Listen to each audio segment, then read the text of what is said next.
You're listening to Season 10 of Mobile Suit Breakdown, a weekly podcast covering the entirety of sci-fi mega franchise Mobile Suit Gundam from 1979 to today.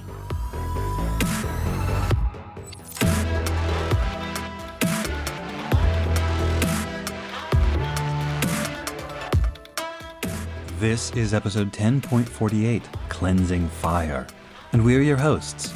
I'm Tom, Gundam appreciator, but feeling a little bit worried about this ending. The show got so much better when Farah returned from the dead. What's going to happen now that she's gone for good? And I'm Mina, almost done with Victory Gundam and having a surprisingly difficult time making any sort of predictions about the ending. Except for one big prediction. Are you gonna tell us what it is? I think I do in the talkback. Oh, right. That is my one big prediction. Or was that last week? I don't remember when you predicted it, but I know which prediction you're talking about. There's a typo in my script for my intro. I had originally written, the show got so much better when Farah returned from the dead. What's going to happen now that she's gone for food? Like she just stepped out for a minute to pick up lunch for everybody. Ducked out, she'll be right back. That's just the kind of girl Farah is. The kind of girl who would duck out and pick up lunch for everybody. She's a real team player. Mobile Suit Breakdown is made possible by our laudable and lovely paying subscribers. Thank you all, and a special thanks to our newest patrons, Azdrax, Theodoric, Tyler K, and Leo M. You keep us Genki. And a special thank you to eagerly awaiting my beloved G Gundam for supporting us on Ko-fi. This week we're covering Victory Episode 48, Kieru Inochi Saku Inochi, aka Fading Life, Blooming Life. The episode was written by Okeya Akira, and storyboarded and directed by Ashizawa Takeshi. This is Ashizawa's last contribution to Victory, but he'll be back in no time at all to serve as episode director on G Gundam. Seiyo Yasuhiro directed the animation. Now, the recap.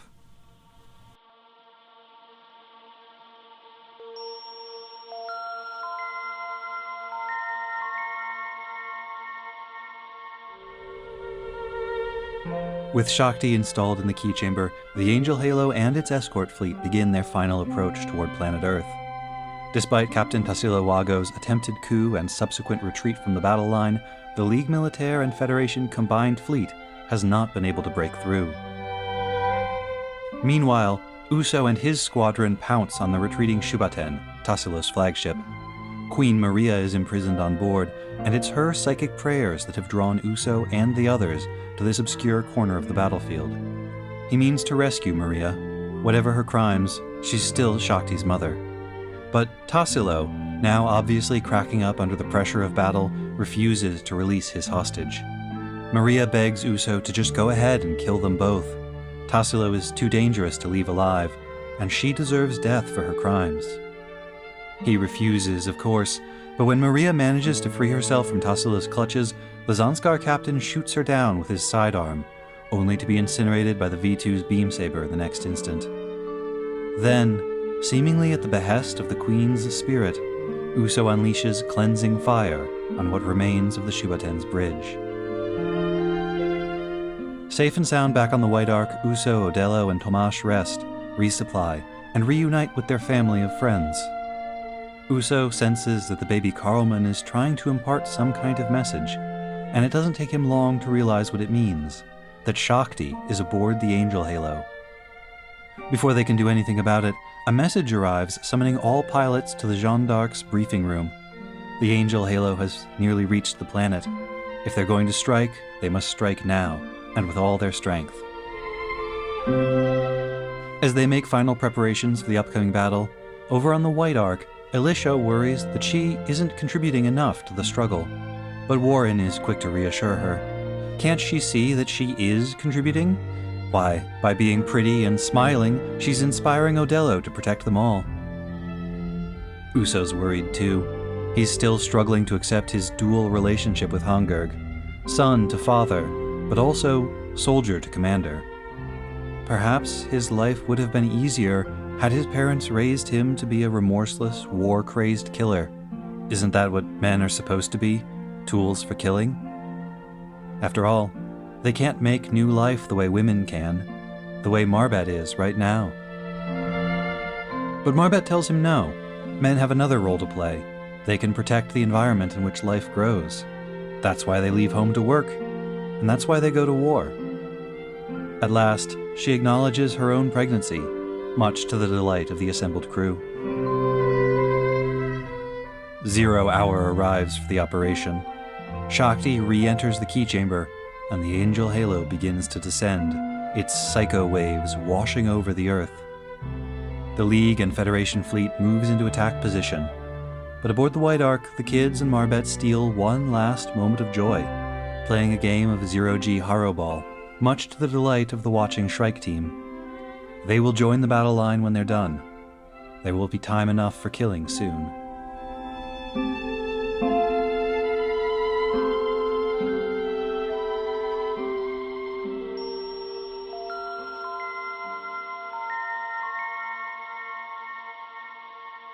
I love when an episode has themes. I love when there's some fundamental point and many disconnected scenes are all commenting on it, analyzing it from different angles, interrogating the same basic idea. So let's talk about Kagati in this episode and his motivations. This sets us up for a lot of the rest of the episode. A lot of what everybody else is talking about and doing all reflects back on this one idea that Kagati expresses. I am super curious to hear how you tie all of that together, because looking over my notes from this episode, I felt like it was sort of disjointed. Like there are a couple of big themes that are dealt with, but they don't all connect with each other. And all right, well, get your corkboard and your little push pins and your red string, because we're gonna tie all of this together. All right.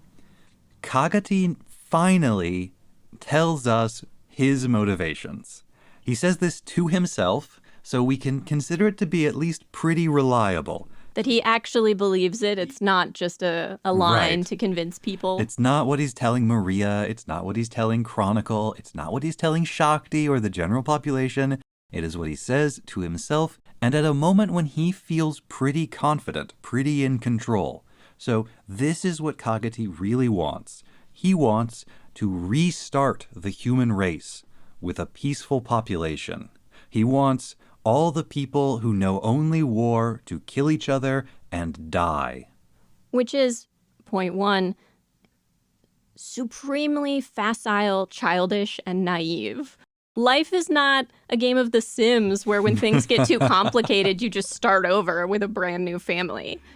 Even ignoring the mass suffering that will be caused by this, right? I love that you said childish, because I was going to point out, thinking back to my own stupid child days, I distinctly remember, as a wee child, thinking about a lot of the problems of the world, and particularly I was fixating on racism. And I was like, well, racism has no logical basis. So if we could all just forget our racist past, if we could just get rid of all reminders that racism had ever existed, and all of us around the whole world agree to not be racist for one generation, then the next generation of kids, having never heard of racism, would not have any racism in them. Ha! I know. I was a child. I know. I was 4 years old when I was thinking about this. It really smacks of the whole, if we just wait for all the racists or the bigots or the such and such to die, then society will be perfect. Right. As if no new people ever, turn bad. So Kagati, a very old man, patriarch of the Zanskar Empire, is having basically the same thought I had when I was 4 or 6 or however old I was, and which I quickly grew out of. It's also childish in that it entirely discounts any value to what currently exists. Mm-hmm. It ignores all of the resources, all of the effort, all of whatever it took to create the admittedly flawed system in place, and acts as if rebuilding from zero is actually the most logical, sensible, and resource efficient way to do things. It's not. Look, Kagati, I get it. Sometimes I'm playing a game of RimWorld. It's been going on for a while. The mods start to have conflicts. The population gets a little too weird. All of my Arctic wolves get addicted to drugs. it all becomes very complex and it's not fun anymore. And yeah, I get that impulse to just wipe the slate clean and start a new colony. But that's RimWorld. You're playing a video game, not running a vast imperial government. My little pawns are just random number generators with pyromania. They're not they're not people. Second point on this note, Mr. Kagati, sir, you are perhaps imagining that people are rational beings who, once the violent urges have been purged from them, will simply live peaceful lives. But, Mr. Kagati, sir, we are not rational beings. We are complex biochemical soups, crackling with electricity. We are beings of impulses and biases. We are chariots of blood and bone driven by teams of hormones. The intellect is merely the charioteer clinging on for dear life and occasionally hauling on the reins to prevent a cataclysmic accident. We get angry when we're hungry. We get sad when we don't see the sun. We trust people who remind us of ourselves no matter how many times they've betrayed us. If you get rid of all the violent people, 5 minutes later you will have more violent people because someone got hungry.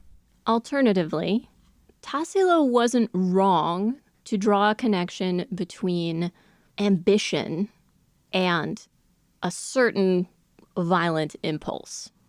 And this doesn't have to be ambition in the sense of climbing to the top of the corporate ladder or running a government or conquering space. On some level, I think even peaceful ambitions, even ambition like become a better artist or get really involved in local government so that this one change that I really want happens. Even though these things don't typically involve direct violence on the part of the person feeling them, when we talk about someone persevering at something difficult, we talk about the fight in them. Mm-hmm. We talk about how you need that fight in you to keep pursuing a thing that is difficult.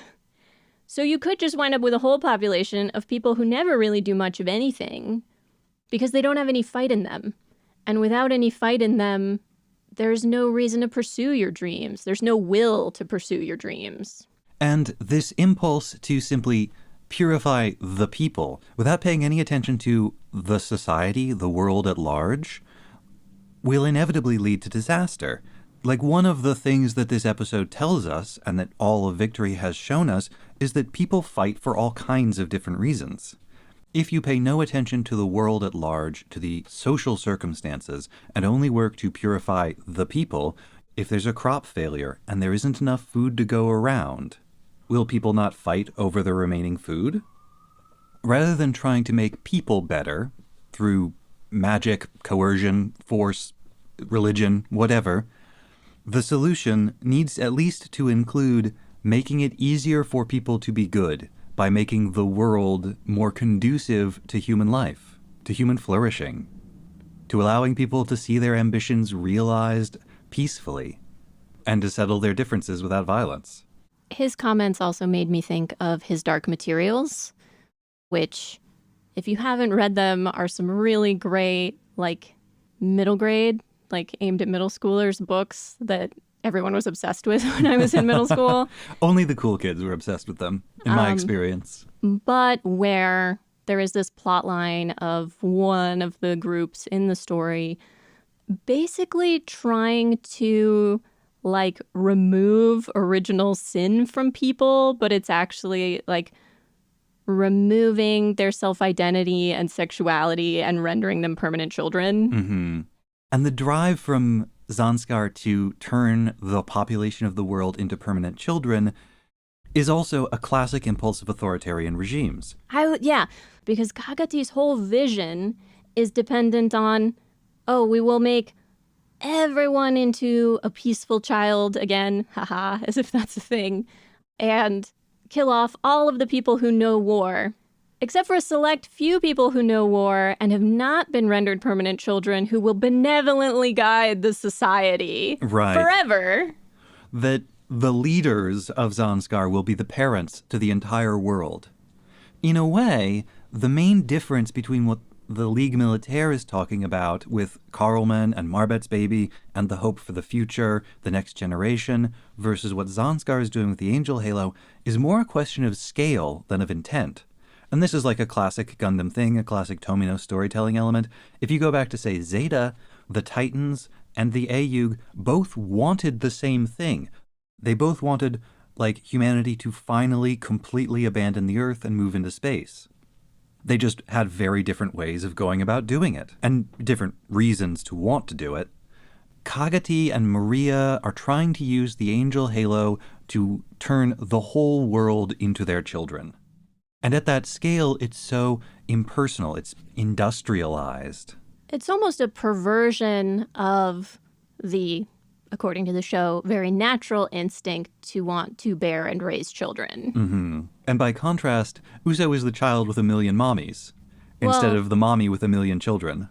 On the League Militaire side, we have a bunch of people trying to create a better world for the next generation and looking at handing off the reins to them, looking at...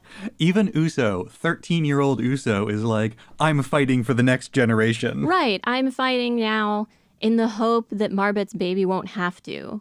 Uso, my boy, the next generation is in the cockpit with you. The League Militaire view is a view towards the future. The Zanskar goal is looking ahead 5 years, maybe 10, and then what? There's no long-term vision that makes sense in the future Kagati is describing. And what you mentioned about scale also relates to Zanskar and to a bunch of the gender stuff that comes up in this episode. We hear that Shakti in the key room of the Angel Halo is working even better than Maria, that her protective instinct is very strong. Well, Shakti may not be a biological mother, but by actually raising a child, she has cultivated her nurturing instincts. But there is a sense that this is a perversion of the natural instinct or role of women, that it is very natural for women to feel protective, but that this is meant to be confined to the home sphere, not the public sphere. But for Zanskar, public and private are the same. Personal and professional and public are all the same. There is no real private life. And so we get this kind of grotesque perversion of what is very natural to women.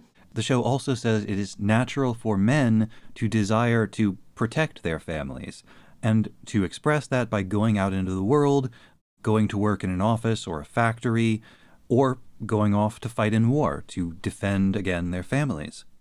Talking about Victory, Tomino has said a big part of what he was trying to express was the danger of getting caught up in ideology, the danger of thinking on too big of a scale.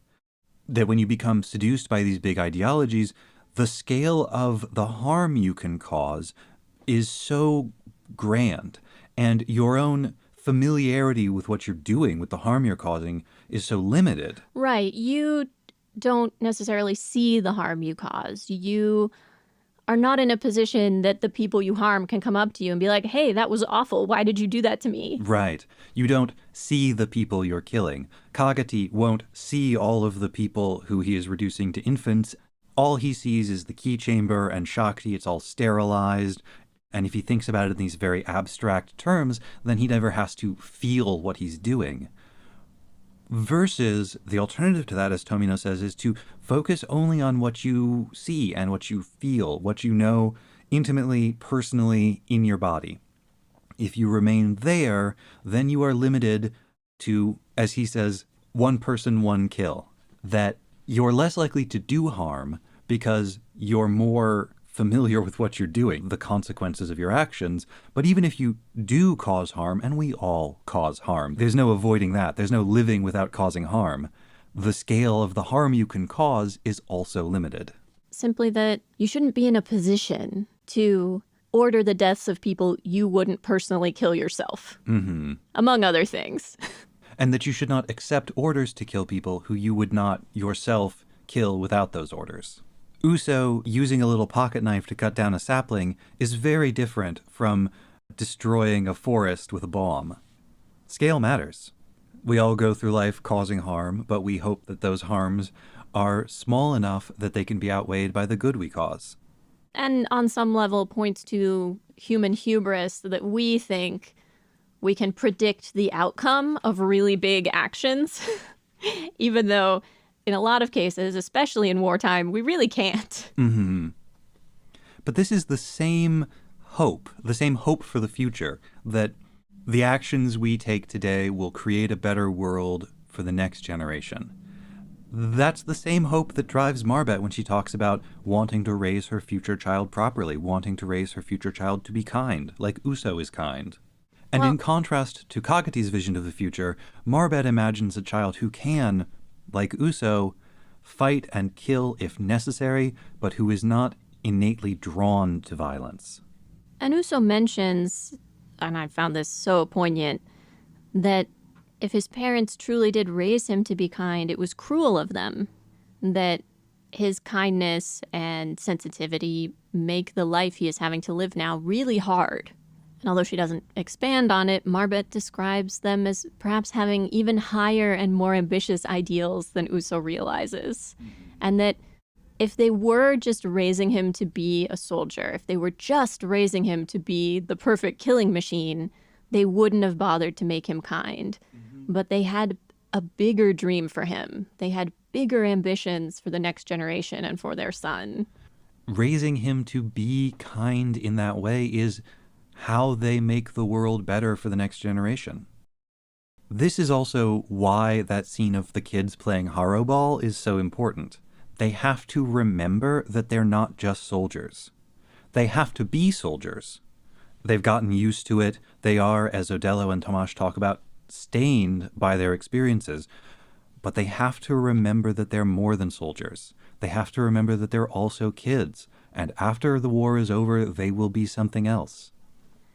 And that life isn't all life or death battles. Life isn't all stress and serious humanity-affecting issues. Life can be silly and joyful and fun. As I think Connie says, the goal is not just to fight. The goal is not to win the war. The goal is to survive to do what makes you happy. And as Yuka says, I haven't been happy since I joined the military. But that's not a reason to die, that's a reason to live. To live long enough to see the war over, to live long enough to leave the military and be something else. To remember that you're fighting for something more than just survival. It would be nice if this show, in talking about the identity of soldier as separate from that of woman, could also separate it from the identity of man in the same way, but I don't think it does. Last episode, we had that interaction between Tassilo and Maria, where they're talking about Farah. Oh, who was that? She's a soldier. No, she's a woman. She was a soldier. The show is fairly clear that woman and soldier are separate categories, but it does seem to think that soldier and man are basically the same thing. There's a reason that they used to talk about corporate warriors of the 80s. The salaryman was going off to war in much the same way that his father had gone off to actual war. Uso goes to Marbet, and he's like, are men just tools for killing? Is that all we are? And she says, no. They can also protect their families. Which she specifically says they protect the environment life grows in, which it's literally women's bodies, right? Like a sort of depersonalization. Women's bodies are the literal initial environment that life grows in. And then this expands out into physical space, which we've already seen Tomino do a lot of Earth Mother stuff with Shakti. So there is this conflation of healthful physical environments with women and vice versa. Well, remember that quote where Tomino said that Victory was a show about women and soil, the two things that living things grow in.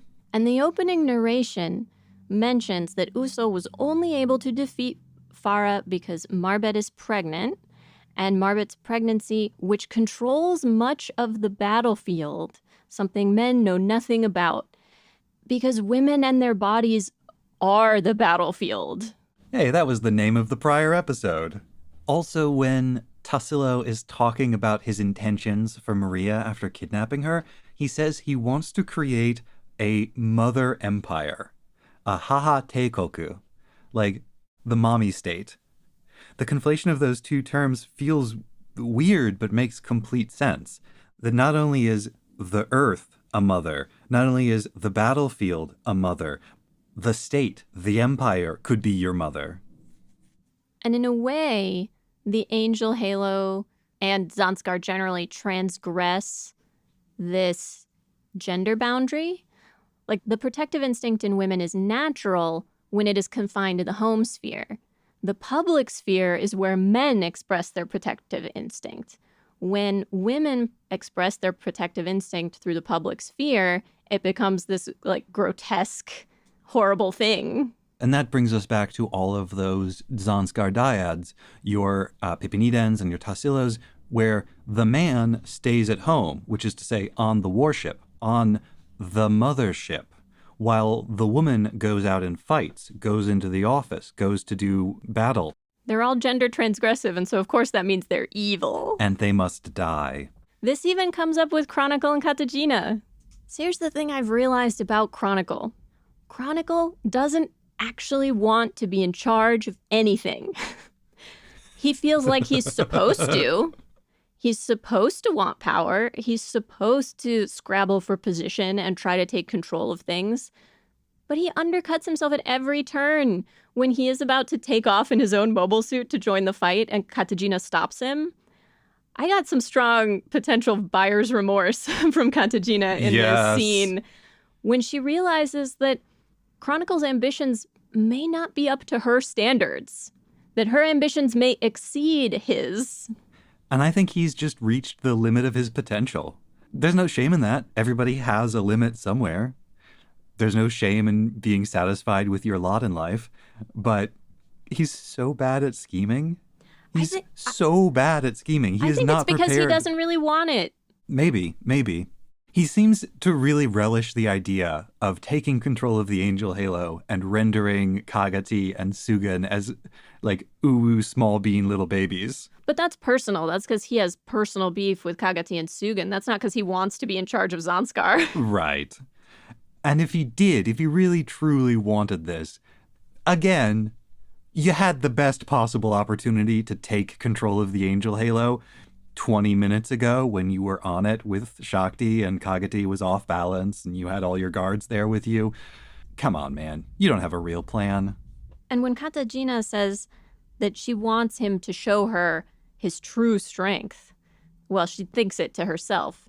She doesn't mean on the battlefield. She wants some like super take charge, I'm gonna run an empire and keep you by my side kind of guy. That's not who she hitched her wagon to, I don't think. I mean, if she wants that, she might need to be that for herself.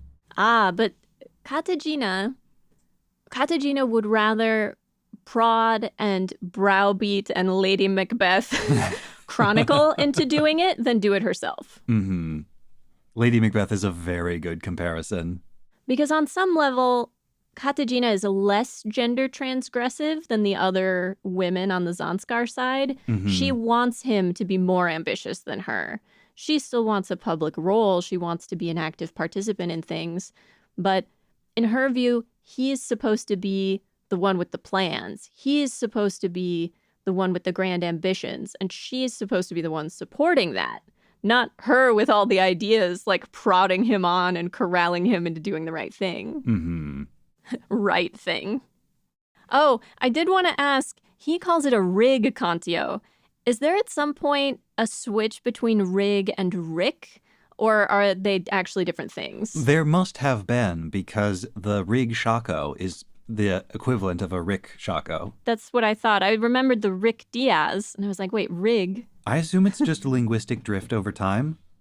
There's a neat little bit. So one of my guiding obsessions is collecting evidence about what languages are actually used in the Universal Century, because it's really inconsistent. There is evidence that points in various different directions. Just the other day, I was looking back at screenshots from some of the earliest episodes of Victory, and one of the Shaco's built-in electronic manual came up, And the manual is written in a mixture of English and Japanese, with the Japanese all written in Romaji, leading one to believe that maybe the written language of the Universal Century in UC 153, when all of this is happening, is a mixture of English and Japanese. But there's no reason to think that that was necessarily the case 70 years ago. We would expect there to be some linguistic change over time, and maybe the shift from Rick to Rig is a result of that.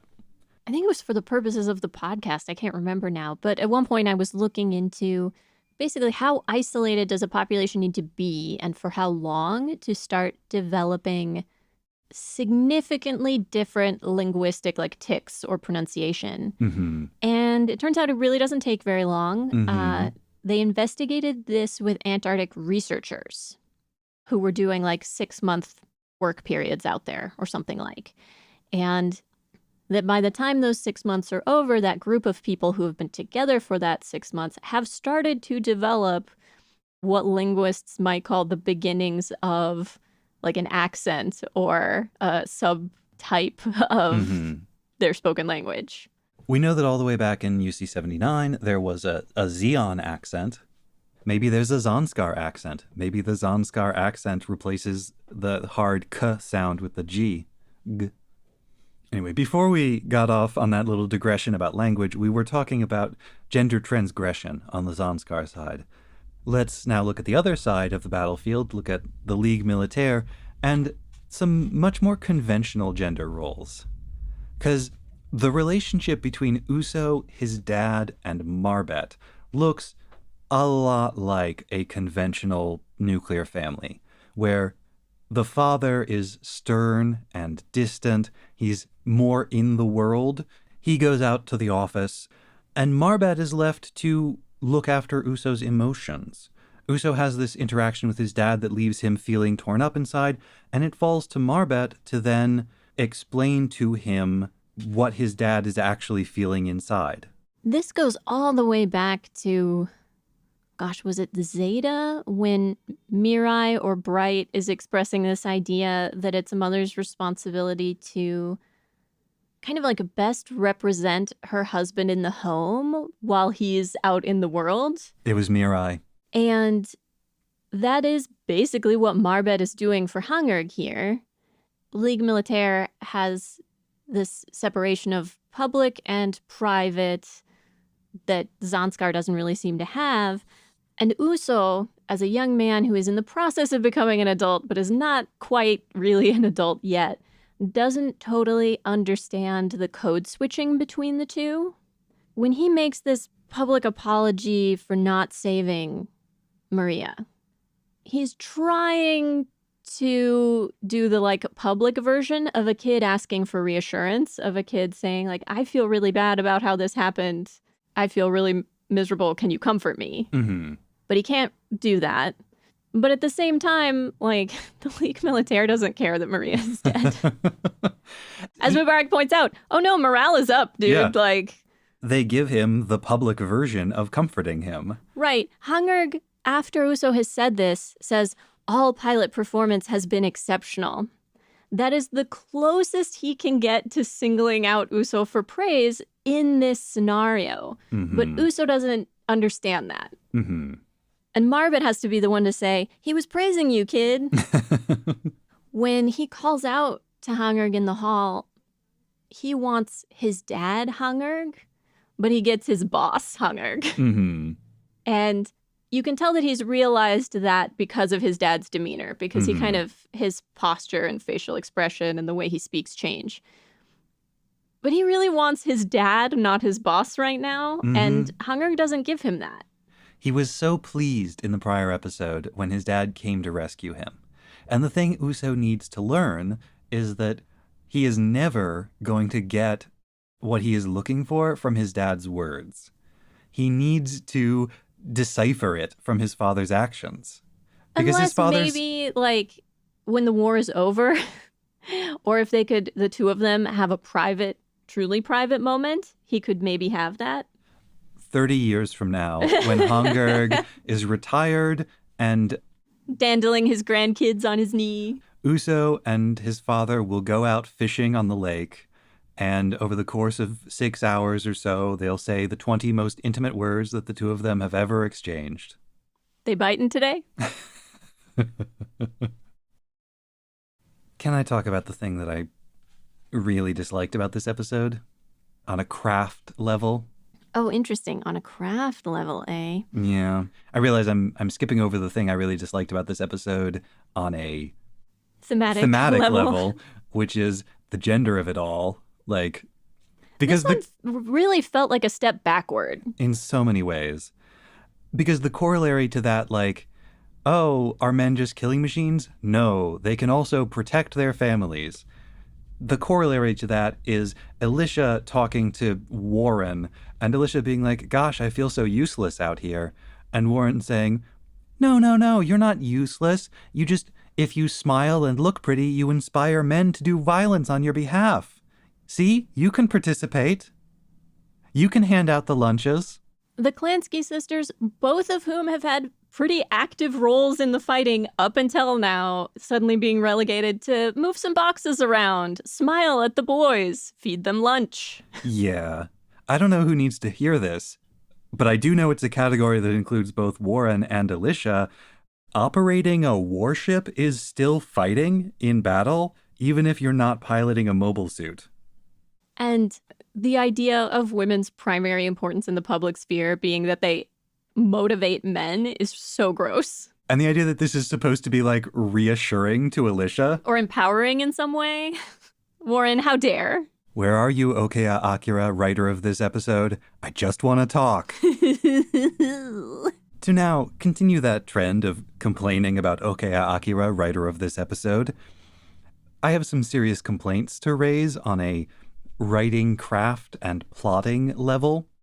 And that's the whole thing with Tassilo and Maria. Yeah. There are repeated references to the threat Tassilo posed, and everybody acts like Uso going and killing Tassilo and destroying the Shubaten is somehow very helpful for them in that moment, that's like a good and necessary thing that needs to be done right now, immediately, before we focus on the Angel Halo. But the Angel Halo is approaching Earth doing its weird psychic age regression thing to millions of people. Tassilo and his fleet are like 5 ships, and they are actively retreating. They are running away. They are opening up a hole in the Zanskar battle line through which Uso could be racing in order to get to the Angel Halo and Shakti. And Maria is a potential threat later. Yeah. Tassilo and Maria together are a potential threat at some point down the line if they take control of the Zanskar Empire. An empire that, after this battle, if the League military is successful, will not have an Angel Halo, will not have a fleet, will not have any kind of a leadership. Like, they are a minor problem for the future. There is a major problem for the right now, right over there. Yeah, nobody behaves sensibly in this scenario. You know, Maria calling the boys to come kill her and Tassilo is maybe the most taking responsibility for what she's done that she's done so far. But in classic Maria fashion, she takes responsibility in a way that makes the situation worse. Right. It's more about self-flagellation than it is about actually fixing what she's done. One could plausibly infer from what she's doing here that she is trying to lead them away from Shakti in order to give Shakti more time to do the whole thing with the Angel Halo. I don't think that's what we're supposed to be inferring from it, but you could. Right. If she had shown any aptitude for plotting up until now, it would almost seem like she was plotting to help Kagati. Right. But instead, it just turns out she's wrong about everything all the time. Never was there a wronger person. Yeah, when they're having their standoff on the bridge, she mentions, I'm the cause of all this misfortune. But here's the thing. You cannot believe that everything is entirely your fault unless you believe you are all-powerful. Has she been a major player? Absolutely. Did she let herself be used for horrible ends? Yes. But getting rid of her does not actually solve the problem. Mm-hmm. And there's a dark reading of this whole scenario where, selfishly, she sees the guy who would use her in a purely symbolic way rather than use her in a more direct way as the bigger threat. Mm-hmm. He's going to relegate her to an even less powerful position than she already had, and that makes him the one who needs to be destroyed right now. Mm-hmm. And then what elevates this beyond like, I feel like this is a little underbaked and maybe they should have put some more time into thinking through the plotting. Because I get the like narrative impulse to have Uso deal with Tassilo and Maria now. Just get them out of the way of the story. Yeah, so that we tie can, up a loose end. Exactly, so that it's not hanging over us at the end of the series. And so that the confrontation with Shakti, Angel Halo, and Kagati can be the actual climax of everything. I get wanting to do that and then doing it in this kind of clumsy way. But then the weakest link of all of it is this admittedly quite lovely scene here where baby Carlman, like dancing around in space, swimming around in 0G, can sense Shakti and wants to go for a little spacewalk, and Uso holds him out like a dowsing rod and waves him around. And it's like, oh, he's waving at the Angel Halo. That must be where Shakti is. Oh, such a lovely little sequence. Maria Thank you, Carlman. Already told him. Exactly. He knows where Shakti is. In the previous episode, Maria told him Shakti was on the Angel Halo with her psychic mind projection. And we know he heard her because he goes, oh, that's Maria's voice, after he hears it. Before returning to talk a little bit about Tassilo, since you brought up Carlman, he is super important in this episode, actually. I did wonder, so people on the Lean Horse and the White Ark ask about Carl-chan, and I wondered if they meant Carlman. See, that's the thing. Rather than Carl. I think this is a joke. Okay. I think this is a joke that the show is doing where the people on the Lean Horse are like, oh, how's Carl-chan doing? How's little Carlman? Has he sensed anything? Right. And they're like, no, he's sleeping peacefully. But when they ask, Carl is the one who answers. Carl is the radio operator. Right. So he's like, yeah, I'm fine. Nothing special. How are you doing? But that kindness and sensitivity that we talked about being sort of bred into young people, Carlman is already showing that. Little psychic baby Carlman can tell Uso is sad and swims over to him to be like, hey, buddy, it's okay. He is adapting so quickly to space. He's good at space swimming, but can he walk? Does it matter? In space, are human legs not just for show? There are several points where he seems to be communicating telepathically with people, with both Marbet and Uso. Ugh, I'm being tortured over here. And because your whole comment about are human legs even necessary in space? Do we need to walk? Is so important for a much, much, much, much, much later Tomino Gundam project. I'm dying. I just want to talk about it so bad. Well, do telepathic babies take longer to learn to talk? Which is not an entirely out there question. I don't know how well-founded the research is on this, but I think I remember hearing that often babies who learn to sign, because they can learn to do simple signs with their hands quicker than they can learn to talk, take a little longer to learn to talk, because so much of the impetus is, I am trying to communicate with these big humans around me, and they only understand words that come out of my mouth, so I will make words. But if you can communicate in an easier way that isn't making words, it's not until you sort of, reach the limits of your expression that you push into other kinds. What do you think Carlman's first word is going to be? Gundam? Mobile suit? Missile? And in keeping with their description of what Carlman does as space swimming, I absolutely love that scene where he does a swimmer turn off the ceiling. Super cute. But to return briefly to Tassilo, I know we are meant to understand that this man is cracking up. He is losing his connection with reality. In fact, when he first calls out to Farah, I thought he had forgotten Farah died. I thought he had just memory holed that because it was too damaging to what's going on in his life. I think he very well may still have. But then the way that they phrase it, it's more like he can't believe it. Like, no, she couldn't have been killed. I don't know that they actually got a report that she had been killed. He's just senses it. when he scolds all of the bridge crew for leaving the bridge when the Gundam shows up, that's what he should have done. He knows Uso doesn't want to kill Maria, no matter how Maria keeps insisting that that is what he ought to do. And so, in the same vein, it makes no sense for him to shoot Maria. It's not like Uso's going to have an easy time killing just Tassilo and not Maria when he's in the Gundam and they're on the bridge of a ship.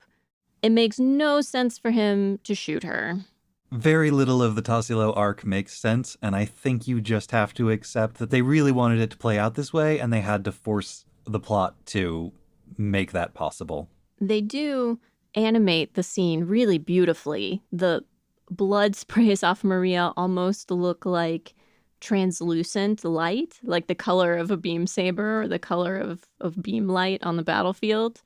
And then Uso letting loose his beam saber into the bridge to kill Tassilo reads like a classic Gundam villain death. This is like Caecilia getting disintegrated on the bridge of her ship.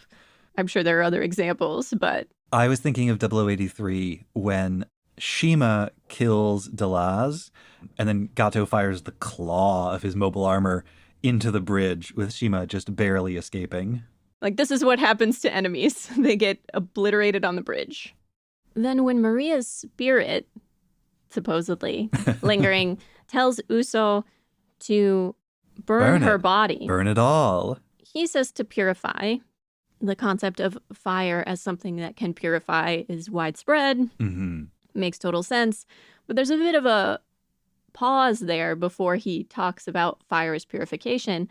I thought she wanted him to use fire to destroy her body to prevent the taking of relics or the making of clones. If you remember my research about the healing touch, they mention people having taken relics of monarchs in order to use the healing power. And I believe the reason why heretics in Europe were burned was in order to prevent their followers from collecting relics from their body and then venerating them after their death. Though, from Maria's perspective, where she's talking about how it's the evil within her that is the cause of all the evil in the world, then, yeah, it makes sense that she would want her body to be cleansed, purged, all the evil burned out of it. There were a couple of other great scenes immediately following this. One is a mobile suit launching from one of the enemy ships that sort of like stumbles as it is launching. It gets hit on the way out, I think. Well, it does get shot as it's trying to leave the launch area. It might be trying to dodge a first shot, and that's why it stumbles, and then it is hit solidly the second time. I also marked that scene down as particularly good. Ugh. And then that the Shrikes have adopted Uso's trick of launching boots as projectiles, because it looks a bit like a kamikaze run initially, but then they simply unhook the boots and allow the boots to continue crashing into enemy ships, and they take off in their little core fighter or hangar. I think it might have been the hangar on this one, but yes, definitely adopting Uso's battlefield tactics. I also, totally unrelated to what we've been talking about, but I loved the montage of the big meeting aboard the Jeanne d'Arc, looking at all the maps, the disposition of troops, their whatever technical information they've been able to gauge about the Angel Halo, the pilots psyching themselves and each other up. It's real good. It's a good montage. Did it occur to you that, like Shakti, Marbet's baby won't have a dad? No. Well, because Marbet will keep the idea of Oliver alive for her child. Yeah. No, I was mostly fixated on Uso telling Maria that she's the only mother Shakti has, which is so disrespectful to the woman who actually raised Shakti in Casarelia. And is also just, I think this is an idea that gets parroted by a lot of people who haven't ever thought about, like, truly horrible or abusive parents, because it's this attitude of any mother is better than no mother, and that's absolutely not true.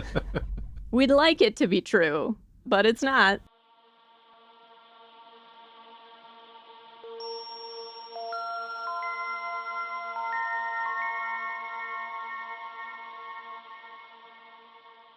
And now, Nina's research on Shakti's costume change.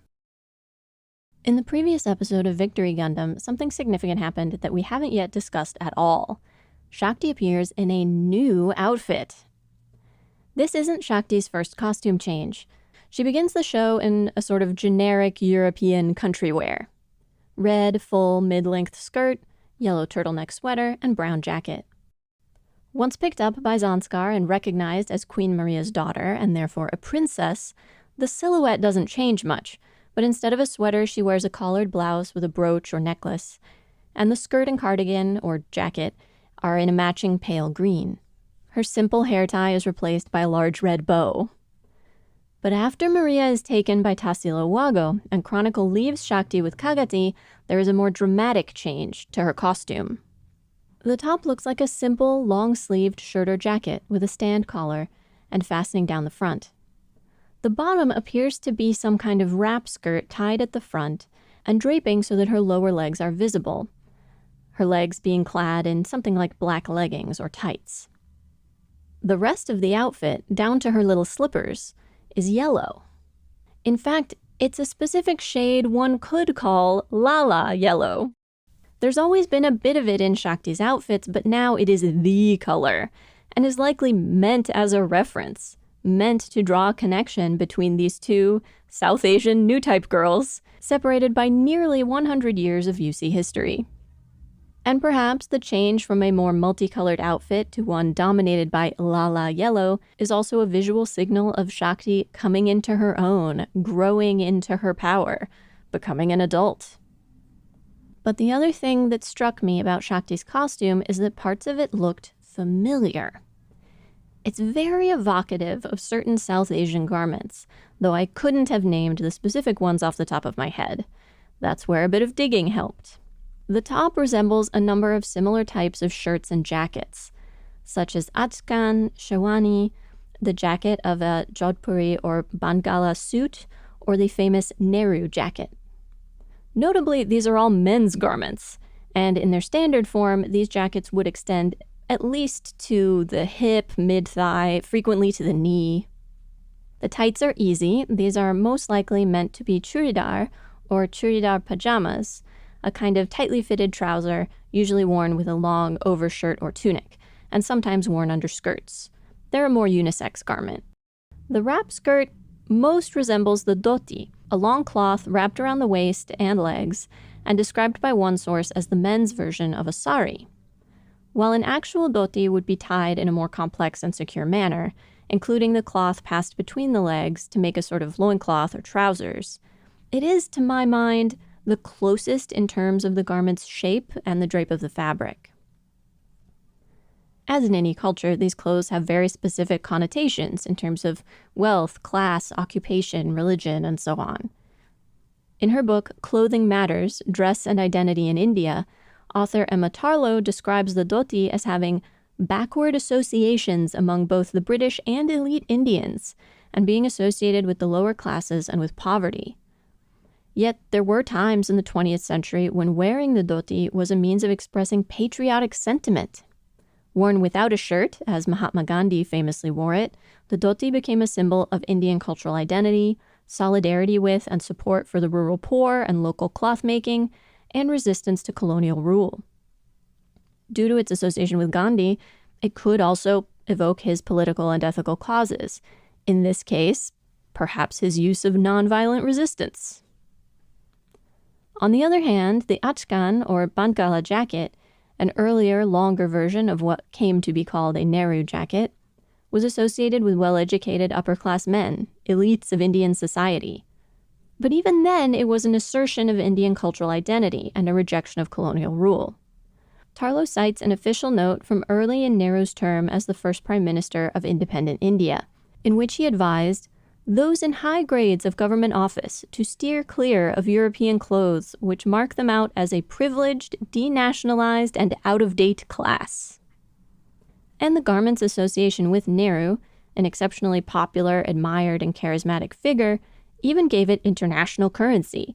The Nehru jacket was a hit with mods and was worn by such popular figures as Sammy Davis Jr. and the Beatles. Most significant for our purposes, in a 1958 letter to Nehru from U.S. President Dwight Eisenhower, Eisenhower wrote, Universally, you are recognized as one of the most powerful influences for peace and conciliation in the world. So firstly, what we have are garments associated with Indian national identity and independence. I am curious what, if any, diegetic reason there is for this change. After all, someone would have needed to have these clothes ready for Shakti. And although she's replacing Queen Maria in the angel halo, her clothes bear no resemblance to the ceremonial robes frequently worn by the late queen. They are scrapping any sense of generational continuity in favor of clothes that emphasize Shakti's ethnicity. Why? We may never get answers, and there may not be any. But I think I get what the designers were going for because, secondly, we have garments that evoke the names and legacies of popular charismatic leaders who are viewed as champions for peace. And that is the role they want, or think they want, Shakti to fill. If you happen to know more about this clothing, think some other garments are a better fit, or that I've missed some important details about the clothes, please drop us a line.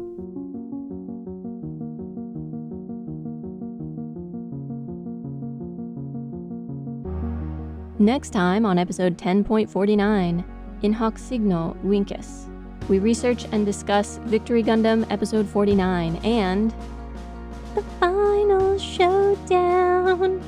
Wait, is it? They say it is. The Late Shrike Team. Dressed for success. Angel Halo is people! It's people! Messenger for the Dead.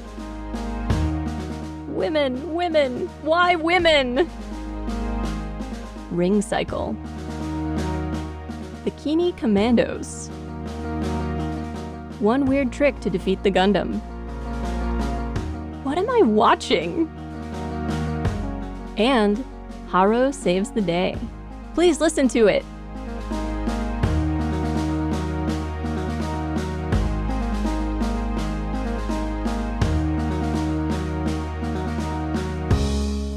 Mobile Suit Breakdown is written, recorded, and produced by us, Tom and Nina, in scenic New York City, within the ancestral and unceded land of the Lenape people, and made possible by listeners like you. The opening track is Wasp by Misha Dioxin. The closing music is Long Way Home by Spinning Ratio. The recap music is Slow by Lloyd Rogers. You can find links to the sources for our research, the music used in the episode, additional information about the Lenape people, and more in the show notes on our website, GundamPodcast.com. If you'd like to get in touch with us, you can email hosts@GundamPodcast.com or look for links to our social media accounts on our website. And if you would like to support the show, please share us with your friends, leave a nice review wherever you listen to podcasts, or support us financially at GundamPodcast.com/Patreon. You can find links and more ways to help out at GundamPodcast.com/support.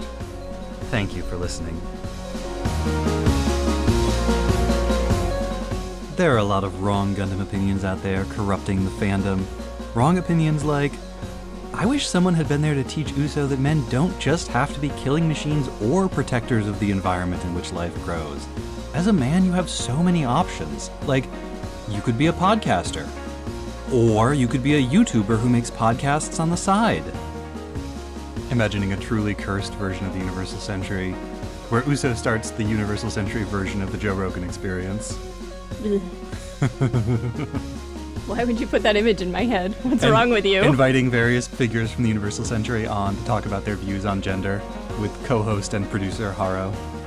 It's good content, Nina. Haro just immediately tells him, your adrenaline is too high! Log off! Log off! Blah. Sorry. It's all good.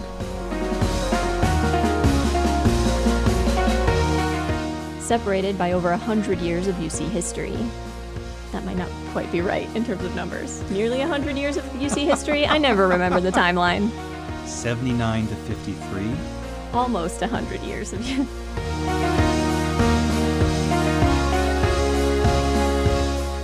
I mean, you know me, I don't like any highlighters. I think all highlighters are bad. Well, you get a weird sensory thing from markers. Yep.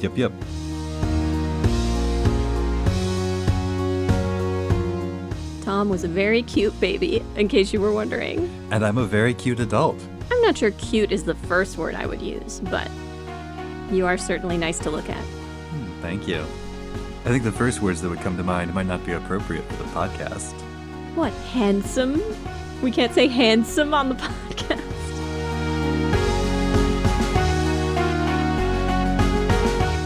Was it just me, or was Connie's hair longer? Well, they've been in space for a while. Maybe she hasn't had an opportunity to go to the barber. Hairdresser.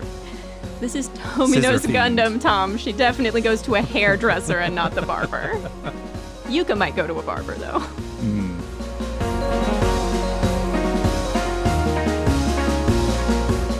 Bro, I just need one more grand violent act to cleanse us of our violent impulses and break the cycle of violence forever. Just one more, bro. Just one. This one will definitely do it. Right. I just need to do a little tyranny, and then we'll never need tyranny again.